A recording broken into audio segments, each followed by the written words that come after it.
Good morning, everyone. Happy Hump Day. It is Wednesday, February 25th, Yay. also known as Pink Shirt Day.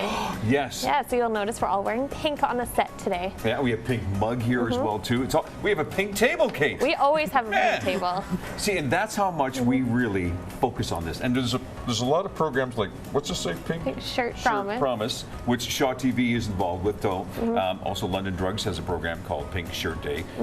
Just pink. Pink is a good way to go. It's to remind you to stop bullying. Yeah. You look great in pink. Thank you. Yeah. It's my color. How do I look in pink? Ah, you're all right. All right, then. Let's join our panelists this morning. We have three wonderful panelists, including Brenda McSween, who's a sleep consultant and parent advisor. Hi, Brenda. Hi there, how are you? Good. I love your scarf. Thank you very much. It's fitting with the theme, isn't it? It very much is. Yeah, it's great to have you in this morning. Go ahead. Thank you. So I'm the proud owner of Parenting Foundations, and I have a 3-year-old son, 15-year-old, and a 19-year-old stepson. Talk about challenges. Busy. But this young lady also has some kids as well, too. Beverly Huang is a naturopathic doctor. How many kids do you have? I have 2 kids. And they're just little guys. They are 1.5 and 3.5 years old. Oh, so great to have you here this morning, Thank you too. very Naturopathic doctor, I hey? am, yeah. I work, my clinic is called Grassroots Naturopathic Medicine, and we're in the southwest of Calgary. Great to have you here this morning as well, too. And Danita Kelly, who is a stay-at-home mom, and your little guy, Ivan, is running around here somewhere. Yeah, he's over there trying not to fuss. Great to have you in as well this morning as one of our panelists. Awesome. We're going to check out a little bit on our weather right now. It's a little snowy out there. I noticed, yeah, it's just a little splash of winter for us. Just, so we can remember what it feels like, because it feels like we haven't had much of winter this year. But there you are. It is lightly snowing out there right now. Shouldn't last too much longer into this afternoon. Should taper off just after lunchtime. It is currently minus 11 degrees. We're actually seeing temperatures drop into this afternoon. We'll probably hang out around that minus 10, minus 11 through the rest of today. That's a quick check on weather. We'll have more details in a little while. Yeah, this morning I had to grab some winter boots going, oh yeah, I got to use these things. Oh yeah, what are these? There's a number of things that are headlining this morning. Let's get right to it. First of all, yes, as Kate mentioned, it is Pink Shirt Day. Hashtag Pink Shirt Day or hashtag Pink Shirt Promise. Either one, get on it sometime today. Wear pink in support of stop bullying, and tweet your promise to stop bullying as well too. There's an organization in Cochrane. It is bully.org, and we were tweeting back and forth last night. They sent me this amazing picture as a reminder that a pink shirt doesn't stop bullying.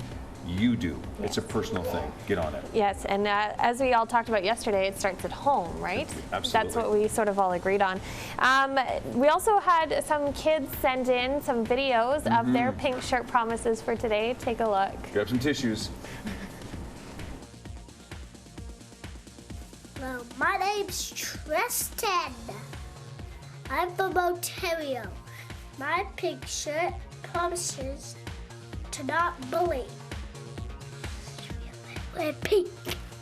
Hello, my name is Maverick and I'm from Ontario.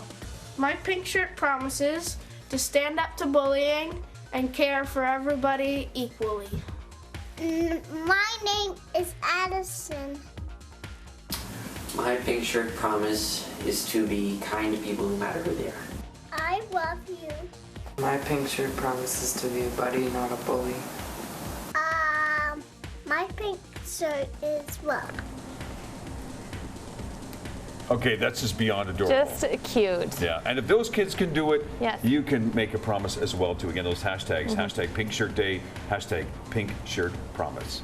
Some good news coming out of our budget yesterday. Finance Minister Robin Campbell says that we'll end up with a surplus in our budget next year with $465 million, and he doesn't believe we're headed to a recession. So some good news on the political front of things that we haven't heard in a while. Yeah, and one more thing that's headlining this morning is that Fargo, you've heard of this TV show, it's in the 2nd season. It'll be filming in our area. So if you want to get a little hobnob with maybe Ted Danson, Kirsten Dunst. Yeah, maybe, it's filming around Edmonton Trail and McKnight Boulevard, so traffic will be a little slow. Police will be on scene.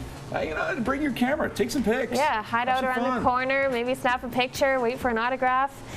Curry Barracks is also undergoing their final redevelopment meeting. That starts tonight at the Clearwater Academy, so if you want to have your say in any changes that are going on there, that's where you'll want to be tonight. Those are the things that are headlining right now, but let's get right into the meat of it. These are things that are trending right now. First of all, panelists, get ready for this. Alcohol, it's said, is 114 times more dangerous than marijuana. What is this study? Really? Well, the study was done by the U.S. National Library of In Medicine Colorado? and the National Institute of Health, and they ranked recreational drugs based on how dangerous they can be, but they don't take into effect outside things, so that's the needles and that sort of stuff. It's just simply, if you're using a drug, how it can affect you. So alcohol topped the list, and it was above drugs like heroin, meth, cocaine, and tobacco. Wow. Whew, surprise anyone here? And that's the legal Shocking. one. Yeah. That's the one we're allowed to do. Well, Yeah. if you're a certain age, you're absolutely right. Yeah, Why that's is it we don't sad. look at alcohol as a drug, though? You know, so we say alcohol or drugs. Alcohol or drugs. It's also handled differently in the States because alcohol is a lot more accessible in convenience stores. At least in Alberta it's different, but in other provinces there's specific locations that you can actually purchase alcohol. In the States it's in pretty much every store Every that you can walk And into. it's as well. cheaper. Sure, it's cheaper Yeah. as well too. Yeah, It's it's in more grocery readily available. stores. Yeah. I don't know. It's just one of those. It's one of those things that comes out that you say to yourself, "Well, wait a month. Maybe another study will come out." Yeah, I think from what I understood of the study is that it's based on how easily you can overdose on it. So marijuana was at the bottom of the list. That's something. Eh? Interesting. Well, speaking of marijuana plants, I don't want to stay on the theme of drugs, but it's true. Alberta's first medical marijuana plant is actually here. The province has approved Alberta's first plant right near Cremona. Cremona? Why not? It's got a lot of farmland. It's expected to be, its first harvest will be in 3 months. It'll cost over $10.5 million, and they want to recruit people. Wow. Brenda, what? I won't be signing up. You're not going to go work at the new plant? No, not this week. How do we feel about that? See, nobody. So how do we feel? No? Like if it's really not as bad as alcohol, then maybe we should be replacing it, you know? It's our new recreational drug. Yeah, everyone just go home and smoke a joint instead of having a beer. There's actually a facility like this in Victoria, because I go home every few months. Yes. And you drive in from the ferry, and it's same thing. It's run by the province, and it's just a brick building that you just drive past. You would have no idea what it was. Unless you roll down your window. It's got tons of security around it. You can see, I didn't even know what it was, but you can see the cameras and the lights and stuff around it. But other than, if somebody hadn't said what it was, I would have never thought twice about it. So now that we know, will it devalue the property around Cremona, or will it increase the property value? There might be some tourists. I don't think it would decrease the value of the property. Like you said, it's very discreet. It's not going to be, I would think that it's not going to be blatant and saying that this is the marijuana plant. And the fact is that there are people that do use marijuana for medicinal purposes. And, you know, there needs to be a place that it's produced properly. And from what I understand, this is the shift that Health Canada has made to actually make it safer Right. for medicinal marijuana to be accessed by patients that require it for conditions like glaucoma or late-stage cancer. So, and I think in terms of the supply and demand side of it, I think it's set up this way so it's actually meant to be safer as opposed to buying from individual growers. That's, I believe, how they used to do it as well too. Well, we're going to see if it has any. I mean, they actually had got it approved, so I'm sure the people of Cremona were alerted that this is going to happen, Right. and obviously they said, "Okie dokie." Yeah, I don't think it doesn't seem to be an issue. I mean, We'll see. Yeah. there's no You're protests right. that I know of at this point, so. Let's start one today. No, no. But actually, Beverly makes a great point too. I mean, there's a reason for it. It's not just made. It's there for a reason. Let's regulate the quality. That makes sense. And I think it's meant to be safer as well too, Exactly. in terms of for the producing side of it. So. Well, a lot of us are want to stay safe. We want to stay healthy, and one of the ways we're doing that is we've been told to eat more fruits and more vegetables. but we're having some issues with that. The cost, I don't know if you've seen your grocery bill lately. The cost of produce is sky high right now, at least in my opinion. And experts are agreeing with that as well. And they're saying because they think our loonie will drop to 75 cents on the dollar, that this summer when prices normally go down for produce, they'll actually stay quite high. So it doesn't seem to be going down anytime soon. They say even the cheapest grocery chains like Walmart will actually might see an increase in their prices as well. So how does that affect your shopping?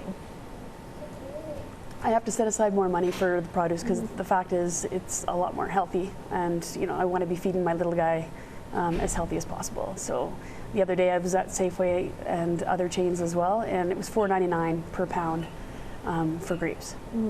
Yeah. Yeah, and I was like, do you get grapes or not get grapes? That really is the balance. We've had that same kind of discussion as well too. Yeah. Dr. Wong, when you see that the prices are going up, it must frustrate you. It's a little frustrating. I think it's the way I see it is there's twofold. One, you also have really great nutritional products in the freezer section as well too. You have to read the labels to make sure there's no sugar added to it. But in terms of the cost of it, there's lots of frozen fruits that have really great nutritional value to it that you may not be able to get fresh year round. I mean, we have to face it, we live in Canada. Right. We don't live where fruit grows naturally year round as well too.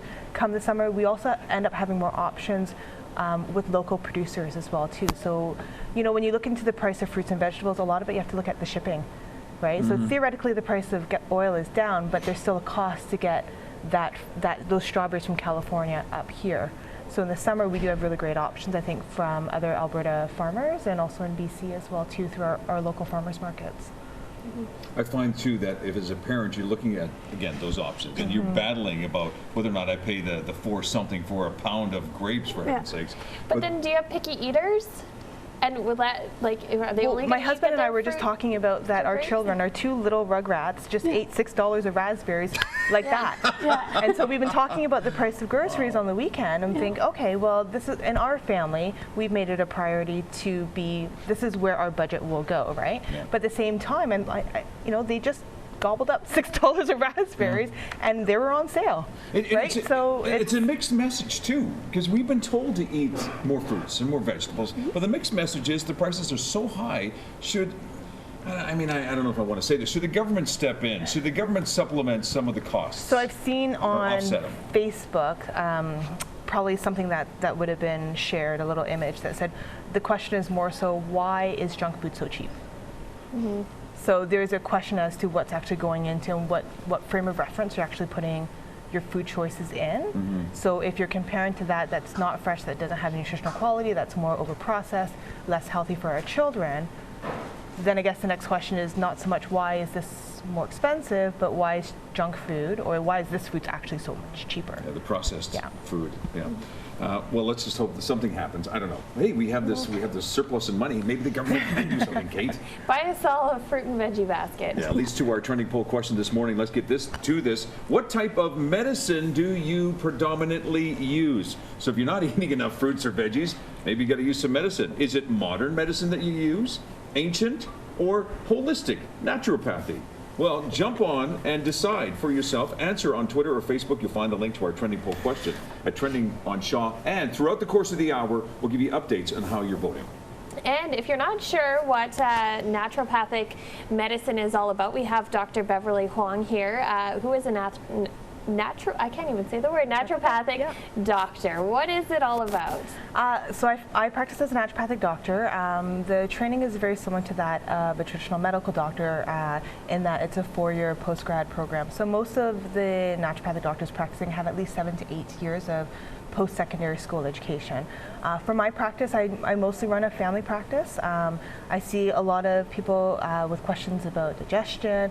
I see, in particular in my practice, I also do a lot of work with people who are going through depression and anxiety and more chronic conditions like fibromyalgia, fatigue, and things like that. So going through your poll, I think I would probably answer maybe a mix of all of them, because I really think that depending on what's going on with a particular person, it could be very much a good blend, because there's certainly an application for modern medicine. I think in some aspects there's certainly a great application for naturopathic medicine as well too. So what is that difference then?